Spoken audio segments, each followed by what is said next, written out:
రాష్ట్రంలో రాజకీయ సమీకరణాలు పూర్తిగా మారుతున్నటువంటి పరిస్థితి కనిపిస్తుంది. ఓవైపు ఇప్పటికే ఎన్నికల షెడ్యూల్ వెలువడంతో ఓవైపు ప్రధానమంత్రి మోదీ, మరోవైపు ముఖ్యమంత్రి కూడా వరుసగా సభలు సమావేశాలు పెట్టుకుంటున్నటువంటి పరిస్థితి కనిపిస్తుంది. ఇక బీఆర్ఎస్ పార్టీ విషయం ఏ విధంగా ఉండబోతుంది, పార్లమెంటు స్థానాల్లో బీఆర్ఎస్ ఎన్ని సీట్లు సాధించబోతుందో అడిగి తెలుసుకుందాం. మాజీ మంత్రి జగదీష్ రెడ్డి గారు ఉన్నారు. చెప్పండి, ఈ పార్లమెంట్ ఎన్నికల్లో ఎలా ఉండబోతున్నాయి అనుకుంటున్నారు? పార్లమెంట్ ఎన్నికలు ఎట్లా ఉంటాయి అనేది తర్వాత చెప్పొచ్చు, కానీ ముందు రాష్ట్రంలో కరువు పరిస్థితి పైన చర్చ జరగాల్సిన అవసరం ఉంది. నేను నిన్న ఇవాళ గ్రామాల్లోకి వెళ్తే ఎక్కడికి వెళ్ళినా రైతాంగం ఎండిపోయిన పొలాలు పెంచుతున్నారు. నాకు ఇష్టం ఎండిపోయిన పొలాలు కాలిపోతున్నప్పుడు మోర్ మోటార్లు కరెంట్ వస్తలేదనే విషయం రైతులు మాట్లాడుతున్నారు స్పష్టంగా. ముందు దానిపైన దృష్టి పెట్టారు. 100 రోజుల్లో ఒక్కరోజు కూడా ప్రజల కొరకు పరిపాలన చేసింది లేదు.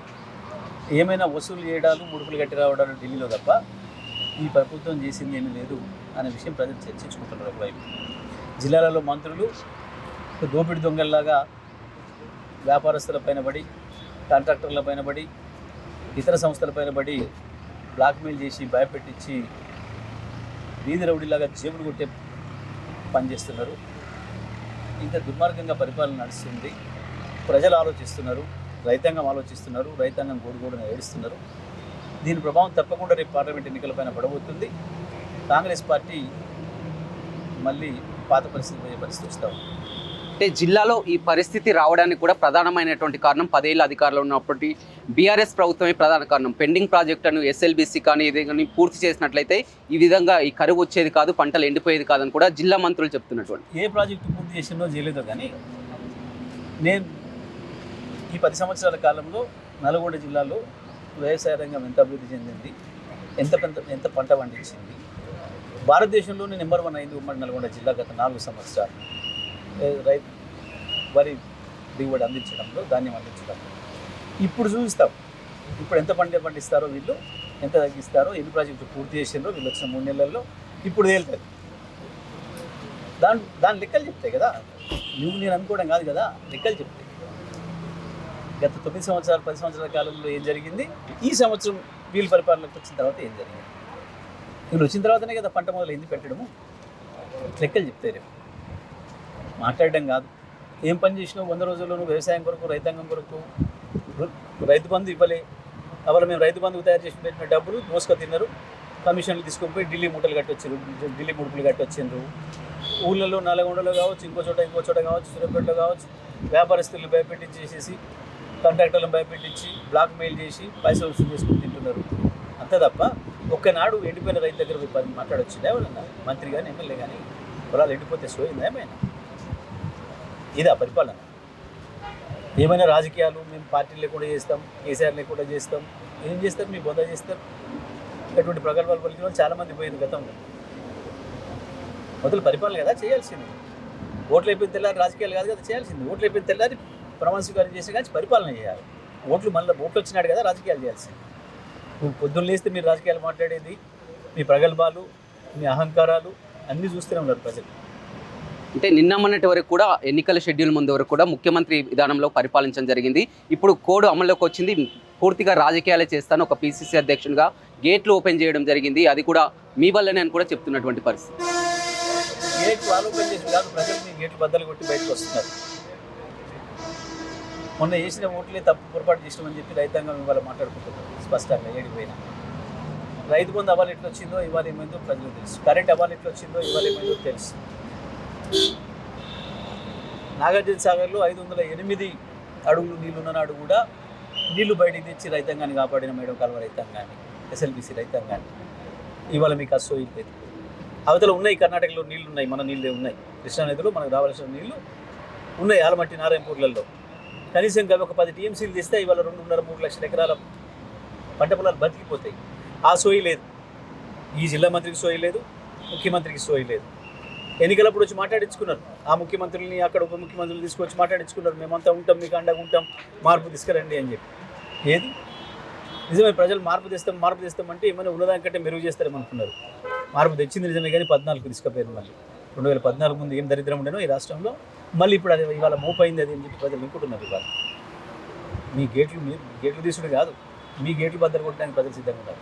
అంటే ఈ 100 రోజుల పరిపాలనలో కూడా ఇచ్చినటువంటి ఒక్కొక్క హామీ కూడా నెరవేర్చుకోపోతున్నాం. 200 యూనిట్ల ఉచిత విద్యుత్ కానీ, అదేవిధంగా నోటిఫికేషన్లు కానీ అన్నీ కూడా సక్రమంగా చేస్తాం, మేము సాటిస్ఫైగా ఉన్నాం. ఇది ఎన్నికల రిఫరెండం కూడా వెళ్తాం, పార్లమెంట్ ఎన్నికలకు అని కూడా ముఖ్యమంత్రి చెప్తున్నటువంటి. నిజమే, మీరు సాటిస్ఫాక్షన్తో ఉన్నారు, మీ మీడియాలలో అడ్వర్టైజ్మెంట్స్ కూడా సాటిస్ఫాక్షన్తో ఉన్నారు, కానీ ప్రజలు లేరు. నీకు వచ్చిందా 200 యూనిట్లు మాఫీ అయిందా? వైట్ రేషన్ కార్డు, తెల్ల రేషన్ కార్డు ఉన్న వారికి గ్యాస్ 500 రూపాయల గ్యాస్ నీటికి వచ్చిందా? తెల్ల రేషన్ కార్డు ఉన్న వారికి అది ఎలిజిబుల్ అని వచ్చిందా? నీకు రైతు బంధు వచ్చిందా? రైతు బంధు కూడా కేసీఆర్ తయారు చేసి పెట్టి 7,000 కోట్ల రూపాయలు ఏమైనా 2 నెలలు ఎక్కడ తీసుకుపోయాను? ఎందుకు లేదు ఖజానా ఇవ్వాల? కాంట్రాక్టర్లకి కమిషన్లు తీసుకొని ఢిల్లీ తీసుకుపోయి పైసలు కట్టి వచ్చిన రైతులు తెలుస్తలేదా? తెలుసుగా ఒక రైతుగా నీకు కూడా మొత్తం అప్పుల ఊబిగా మారింది. 10 లక్షల కోట్ల మేర కూడా అప్పు చేసింది. దీని అంతా కూడా మేము సెట్ చేసుకుంటూ వస్తున్నాం, అందుకే కాస్త ఆలస్యం 10 లక్షల కోట్ల అప్పు నువ్వెంత అప్పు తెచ్చినప్పుడు 3 నెలల్లో? రైతు బంధు పైసలు తీసుకుపోయి అప్పు తెచ్చినావు ఎక్కడైనా? రైతు బంధు ఏ కాంట్రాక్టర్లకు ఇచ్చినావో తెలియదా ప్రజలకి? అడిగిపోయినా 7,000 కోట్లు, మళ్ళీ 7,000 కోట్లు అప్పు తెచ్చినావు. ఇప్పటికే ఎక్కడ పెడుతున్నావు? ధోని పెడుతున్నావు? ఇచ్చినావా ప్రజలకు ఎక్కడైనా? రైతు బంధు 7,000 కోట్లు ఉండగా అప్పు 7,000 కోట్లు తెచ్చినావు. ఇప్పటికే ఈ మధ్యకాలంలోనే దాదాపు 20,000 కోట్ల పైన వసూళ్ళు వచ్చినాయి. 40,000 కోట్లు ఎక్కడ పెట్టినావు? ఎవడు తిన్నాడు? తీసుకుపోయి ఢిల్లీ గట్టి వస్తున్నావు, ఉడుపులు గట్టి వస్తున్నావు, లేదా మీ జేబులు నింపుకుంటున్నారు. ప్రజలేమైంది? ప్రజలకు ఇయ్యలే కదా ఎక్కడ నువ్వు రూపాయి. రైతు బంధు ఇయ్యలే, స్పష్టంగా కనబడుతుంది. కరెంటు ఇస్తలేవు, కరెంటు రోజు కొనాల్సి వస్తుందని చెప్పి తప్పించుకోవడానికి డ్రామాలు చేసినావు. కరెంట్ ఇస్తలేవు, రైతులు చచ్చిపోతున్నారు అవతల. నీ డ్రామాలు ప్రజలు చూస్తున్నారు. ఈ డ్రామాలు బంద్ పెట్టాలి. మొదలు గేట్లు ఓపెన్ చేసినాం. పార్టీలు ఫిరాయిస్తే ఏం చేస్తారని చెప్పినావా? ఇలా పార్టీ ఫిరాయిస్తే రాళ్ళతో కొట్టండి, చెప్పులతో కొట్టండి మాట్లాడినావు.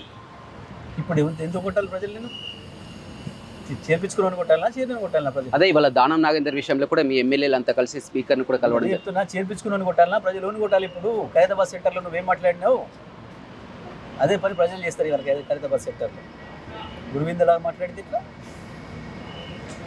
అన్ని చూస్తున్నారు కదా ప్రజలు.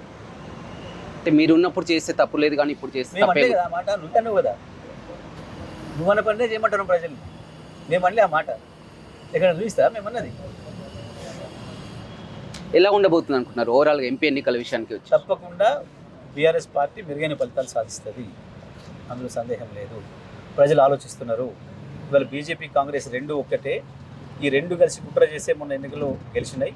ఇప్పుడు కూడా మళ్ళీ కుట్ర చేస్తున్నారు. బీఆర్ఎస్ పార్టీని దెబ్బతీయడం అని అంటే తెలంగాణ ప్రజల్ని దెబ్బతీయటమే, తెలంగాణ హక్కులను దెబ్బతీయటమే, తెలంగాణ కొరకు కొట్లాడే నాయకుని దెబ్బతీయటమే అనే విషయం ప్రజలకు అర్థమైంది. బీఆర్ఎస్ని ప్రజలే కాపాడుకుంటారు. అంటే సిట్టింగ్ ఎంపీలు పార్టీ మారడానికి ప్రధాన కారణం ఏమంటే? మేము తీసేసినాం కాబట్టి.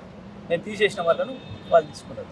ఇంకా ఒక మాటలు చెప్పాలంటే ఇవాళ బీజేపీ కాంగ్రెస్లు ఇద్దరు ఎంత బలహీనంగా ఉన్నారనే విషయం మీకు దీని ద్వారా అర్థమవుతుంది.